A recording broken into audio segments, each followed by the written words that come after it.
এই পৃথিবীর ময়দানে আল্লাহ ৭৭ প্রকার মানুষকে ঘৃণা করেন। কয় প্রকার? আমি পড়া কোরআন শরীফ থেকে এগুলো তাফসীর থেকে সাজিয়েছি। এই ৭৭ প্রকার মানুষের ভেতরে আপনি মিলাবেন যে আপনি আসলে আছেন কিনা।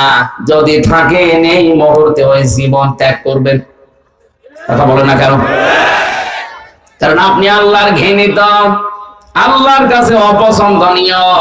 আল্লাহ আপনাকে ভালোবাসে না, পছন্দ করে না, ঘৃণা করে।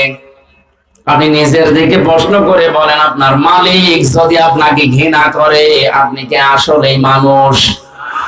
সুতরাং এখনই থামবেন যদি ৭৭ প্রকারের ভেতরে পড়ে যান। আমার আলোচনার বিষয় আজকে আল্লাহ কাদেরকে ঘৃণা করেন, বলেন সুবহানাল্লাহ। আল্লাহর এই নিয়ামত যদি শুকরিয়া আদায় করার ৩ নাম্বার মাধ্যম